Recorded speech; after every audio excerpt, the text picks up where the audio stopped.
Hello, welcome to Soulprint Intuitive Tarot. My name is Cindy. This is for July 8th.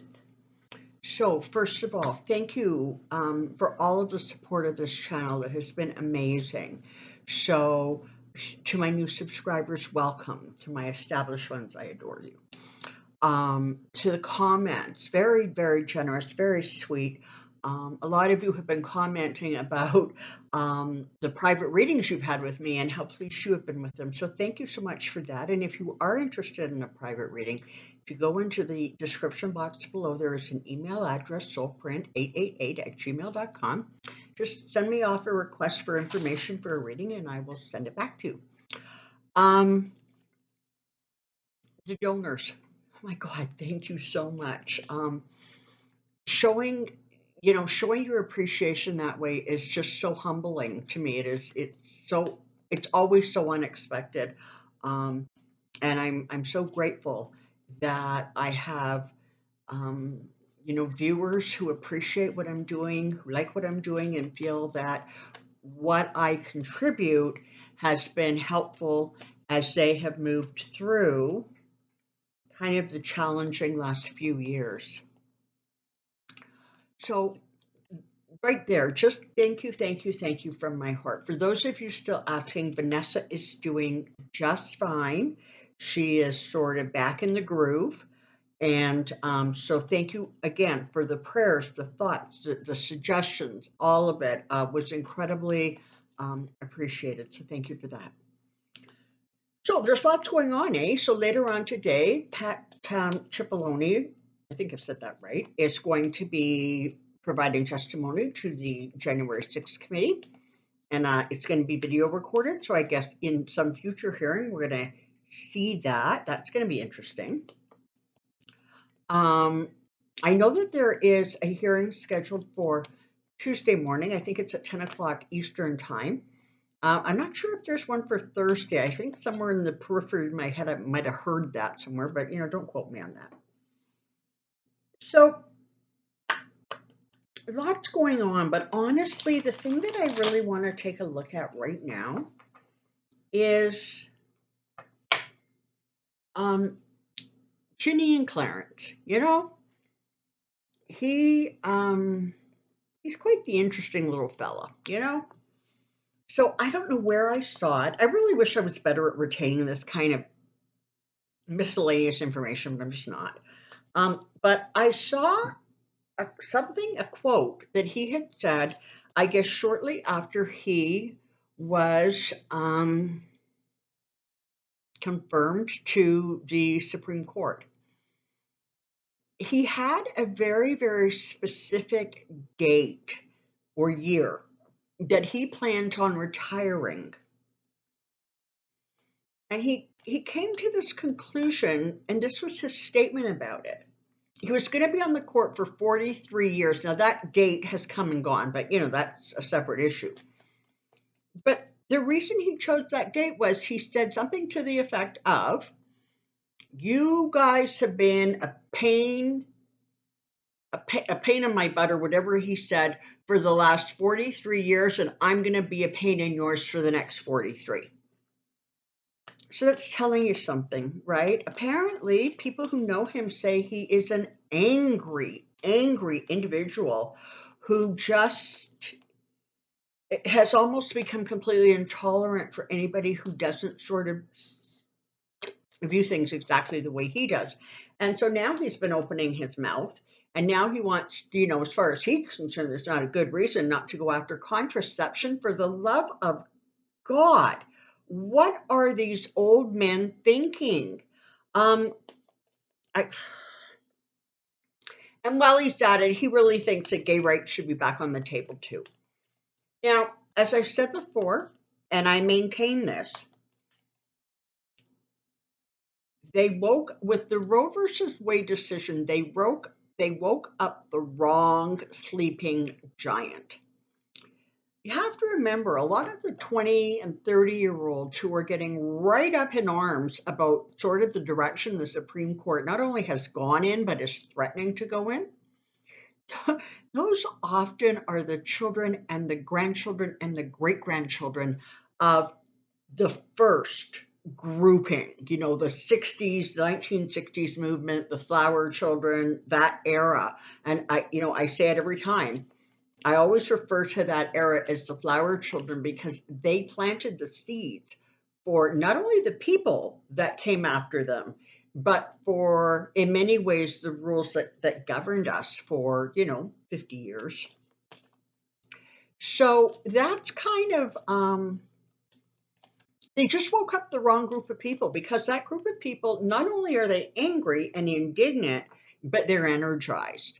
And the fact that they're energized is going to end up proving quite difficult for the Supreme Court. And it's going to end up proving quite difficult for the Republicans writ large. Okay? So we now know that the Republicans are sort of continuing to look at ways to completely sabotage the next election. And in some ways, they're getting their wrists slapped, just as in some red states, the government is getting their wrist slapped by the courts who are saying, yeah, no, you know what, we're just not going to enforce these ridiculous rules and et cetera, et cetera. Now, eventually they're going to get annoyed enough and they're probably going to bump off the DA and try to get somebody in there who's as narrow-minded as they are. But they are experiencing some pushback, and so that's a good thing. But let's focus in, shall we, on Clarence and Jenny. Because,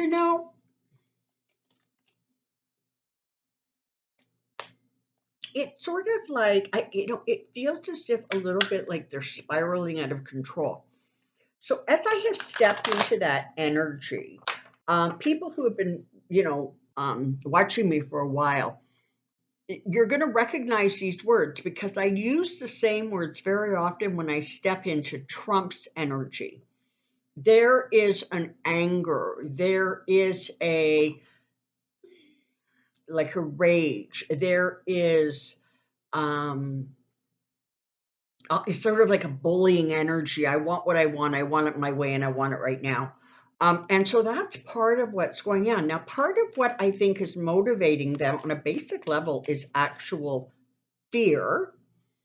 Although I say that cautiously because there is also a part of their energy, again, very much like, the guy, that they sort of have this feeling like they are above reproach and they are above the law. And really, nobody's actually going to touch them. Okay, maybe there's some static right now, maybe people are talking, but no. In the real world that they live in, they believe they are untouchable and invincible. So let's take a look and see what's going on. So Jenny was all hot to trot. She couldn't wait to get in front of the J6 committee and just let them know what she thought about things and straighten out all their misconceptions until it got real. And now it's like, well, you need to give me really good reasons why I'm coming there because I'm just not going to show up. And that's not a surprise, right? That is not a surprise. It is like all of these people. They talk and talk and talk, but when it comes to walking the walk, they're gimps. They can't figure out how to do that and continue to protect themselves. So that's kind of where we're at here. All right. Come on down. I have a question. Okay, here we go.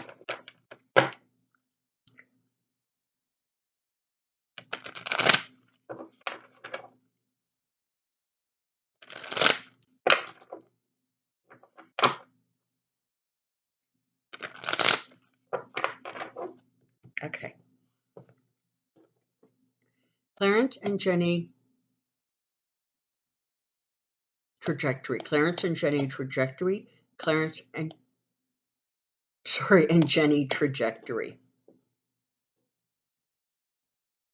Here we go.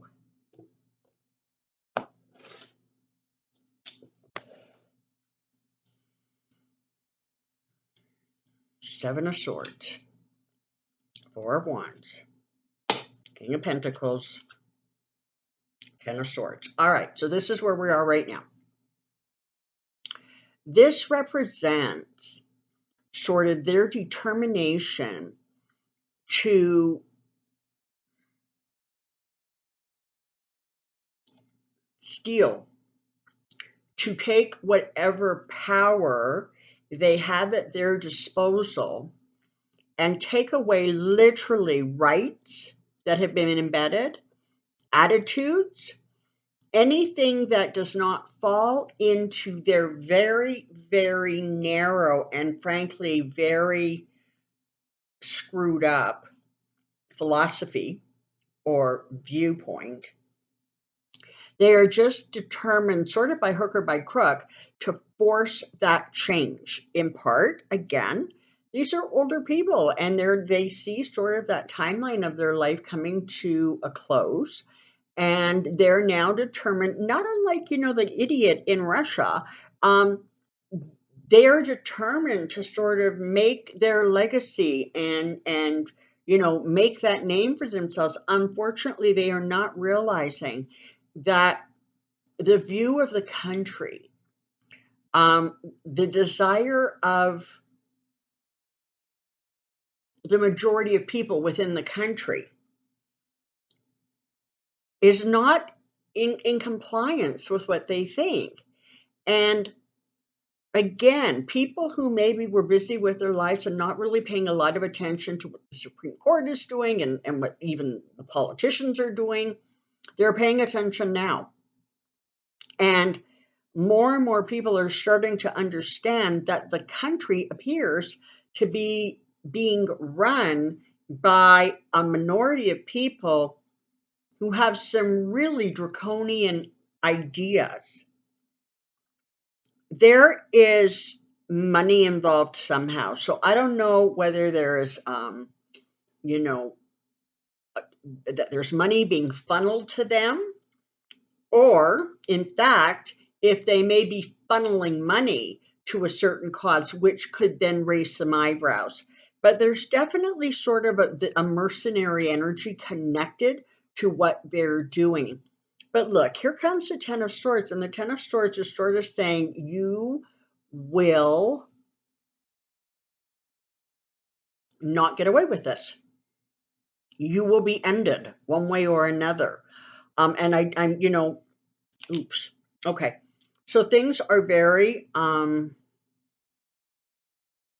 things are difficult for them right now, as well they should be. But you know what? I'm not exactly sure that they actually recognize or recognize to the degree that they've sort of stirred up trouble, because the intention was to simply fix the things that they didn't like. And I speak in plural because what he thinks, she thinks, what she thinks, he thinks, they are like completely intermeshed with each other.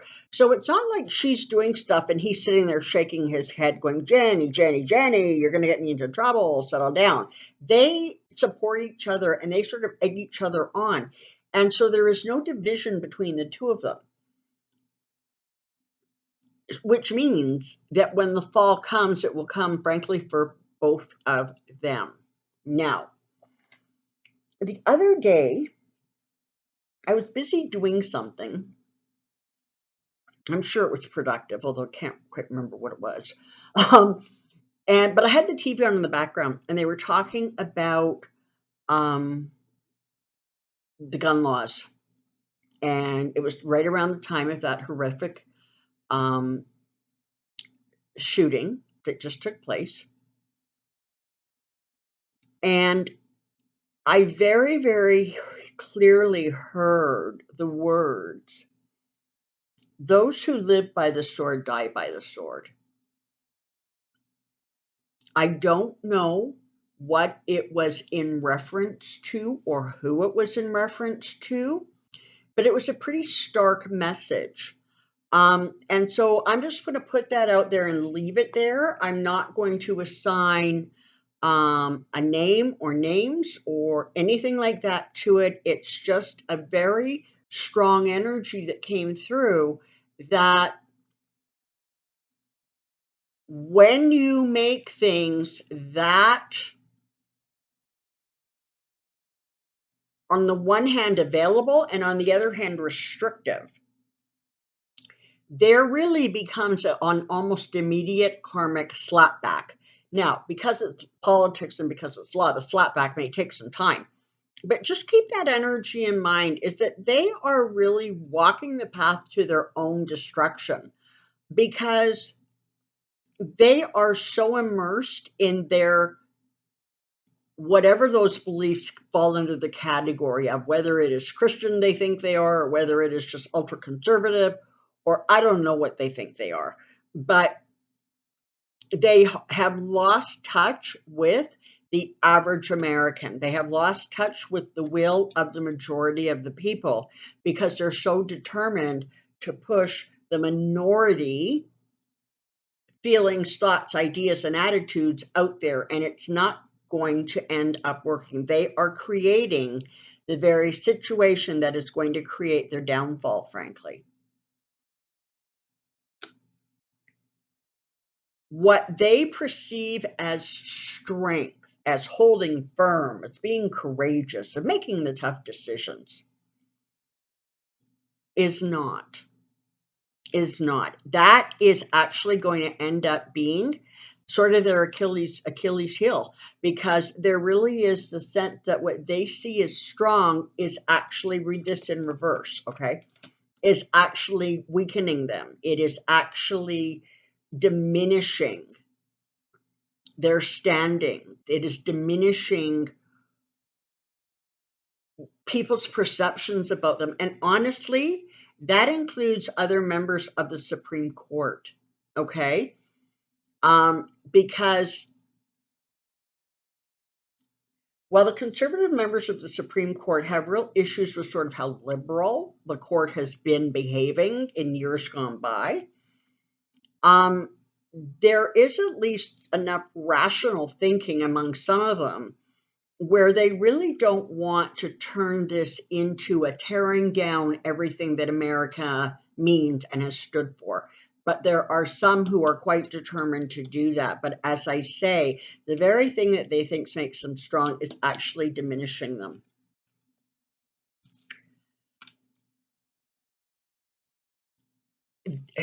He in particular continues to look for new horizons, new areas that he can go after and tackle. You know, it is not, I don't believe, the Supreme Court's place to announce what kind of legal matters they would like to start coming towards them, because they have just, you know, it's like a ruling looking for a legal case, right? They know exactly how they're going to put the screws to the next area, whether that is contraception, whether that is gay rights, whatever, same-sex marriage, whatever it is. They're not supposed to just sort of stand on the steps of the justice, you know, the justice whatever, the Supreme Court steps, and say, yeah, okay, so you know what, out there, hey, you guys, let's start whipping up some lawsuits about you know, gay rights or contraception, or like, this has gone too far, and he has stepped over the line.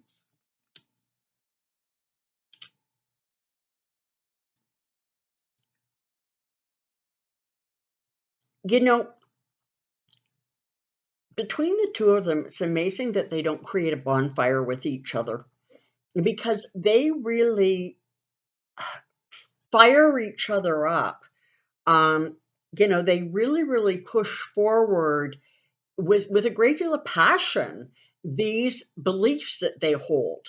And they are incredibly reluctant to even consider the thought that maybe this exactly isn't going to work for them. And they are connected to organizations or groups that are so conservative and honestly have such a religious bend that they really do have um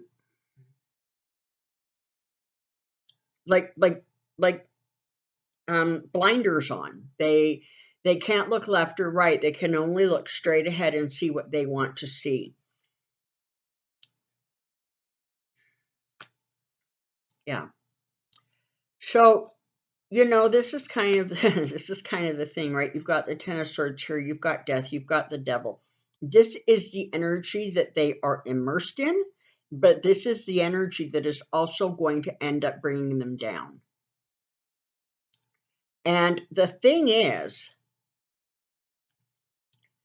with the Empress sitting here, there is a sense that they are not going, again, read this one in reverse, okay?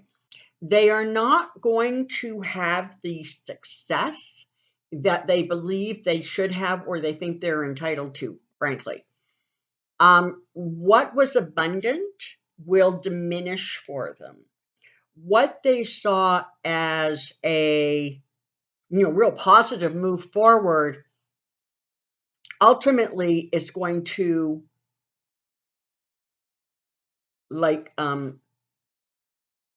rot or mold in their hands. So they're going to keep pushing. And the powers that be, the energies of the universe, frankly, the energies of all of those sleeping giants that they woke up with their stupidity, that's going to be a force that they, frankly, are not really knowing how to reckon with, because they have lived sort of in this isolated fantasy land for a long time, where they only associate with those people who absolutely believe everything they believe. And so they become kind of incapable of recognizing the strength or the power of the pushback that is being generated. All right. Do not expect Virginia Thomas to testify before the January 6th committee. If she does, it will be after a vicious and drawn out kind of court battle. Okay. And listen, she fully intends to take it all the way to the Supreme Court as she has to. And Clarence Thomas has no intentions of recusing himself, because why should he? But I don't think is going to, if she thinks that she can get to the Supreme Court and they will say you don't have to testify, I think she's going to be very, very sadly disappointed and mistaken. But as of right now, she will create whatever block she can. And her husband is just so busy sort of stirring up the fire that it's like, like horses and they have blinders. Well, when I look at the two of them together, what I see is they both have blinders on. And so they can only sort of focus on what they believe. And because they surround themselves with those kinds of people, they never get challenged, except now they're going to get challenged.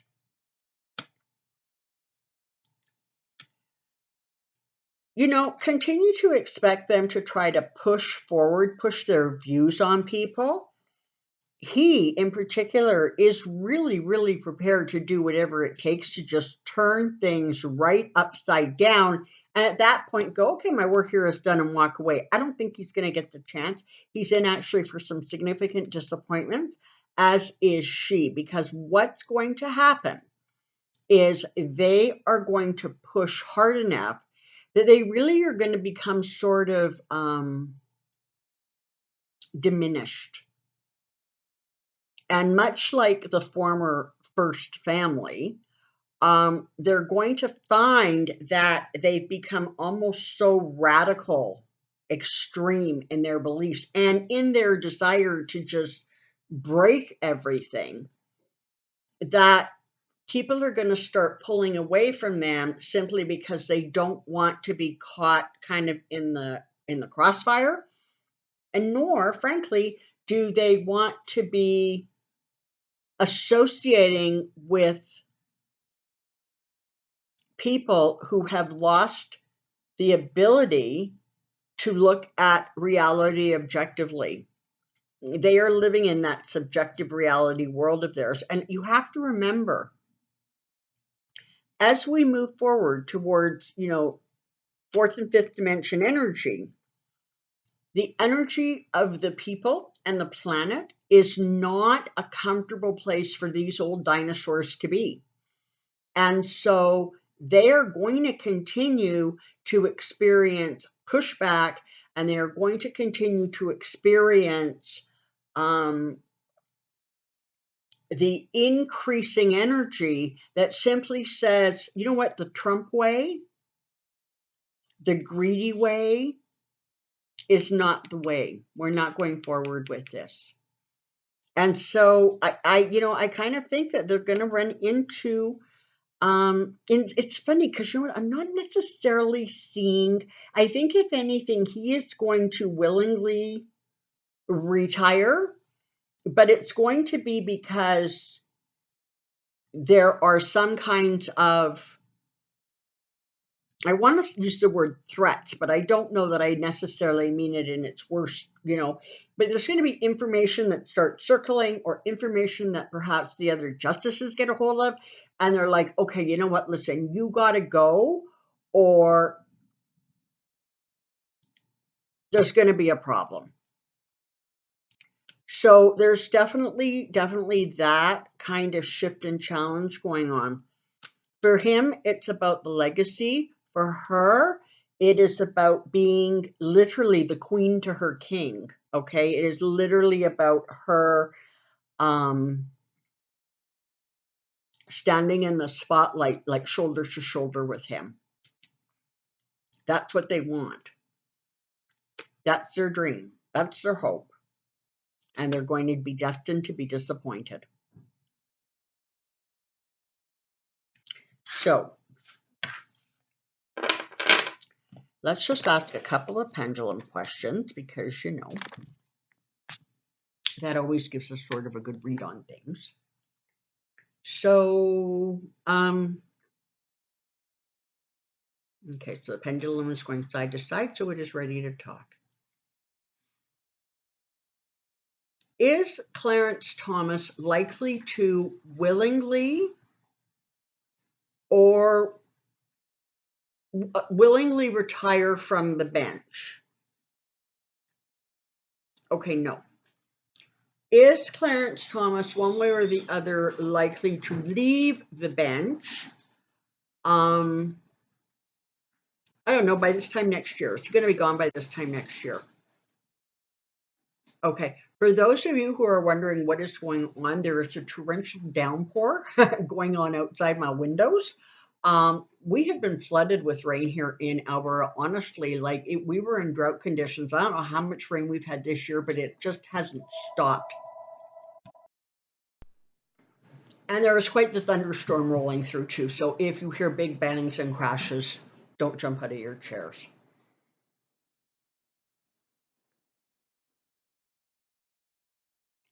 Is Biden going to be able to get at least two of his chosen justices on the bench going forward, not including the newest member?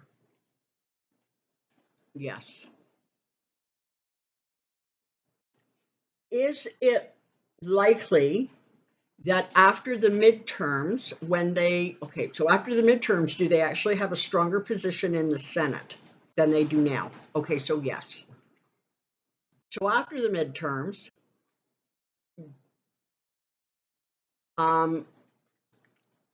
is there going to be an interest in expanding the court?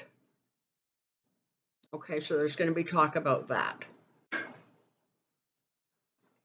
And I have to tell you, at this point, there isn't clarity about whether he's going to expand the court, or there's going to be enough justices leave that he can simply just plug in some more liberal, not crazy judges.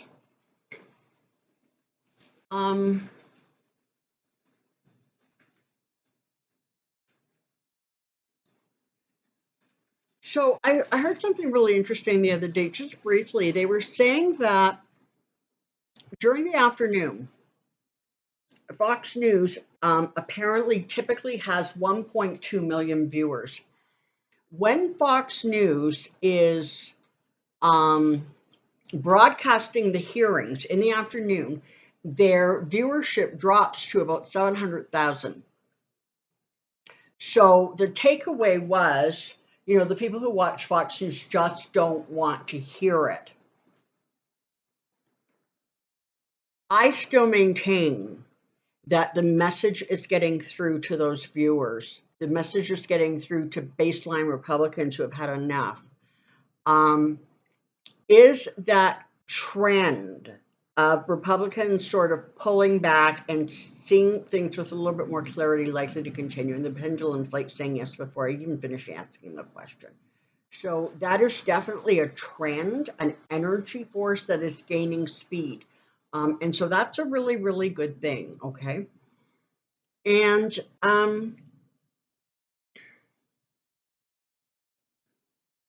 so I believe it is today, later on today, that Joe Biden is going to sign in the sort of gun law or whatever it was that has passed, and make that into law. And I don't have all the details on it, but it is a small step when a lot of big steps have to be taken. But damn, it's the first small step that they've been able to move forward for in a while. So then my next question is there going to be continued movement, continued energy to continue working on, creating just some more restrictions for the kind of rampant gun use that's going on? Yeah, and that's a really strong yes, okay? And just because I haven't asked lately, let's take a look at voting rights. So our first question is this: are the Republicans actually going to be able to succeed in really turning the 2022 election on its ear? Are they going to be able to create as much damage as people fear they are? Okay, no. And going forward, are they going to be able to bring in stronger voting right legislation? And that is a yes. So on that happy note, I think we're going to wrap this up. Wow, it is just pouring out there. You can actually see it if you look at my window, right? That way, I guess. It's just pouring rain. But you will notice how nice my grass is. It's very green. Okay. Enjoy the weekend. It's Friday. Take some time, decompress. I know a whole bunch of you are going to be watching the hearings tomorrow morning. Or no, sorry, on Tuesday morning. That's going to be very exciting. And over the weekend, take some time. I think for a lot of people, the July 4th weekend, frankly, was really traumatic and shocking and horrifying. And so it would be good if you could take some time this weekend and just sort of regroup and regather, and focus once again on that which is positive and uplifting, because that's absolutely the energy you need to hold on to in order to hold that light. And we all need to hold the light. Okay. Happy Friday. Have a good weekend. Until next time, take care and be well. We'll see you soon. Bye-bye.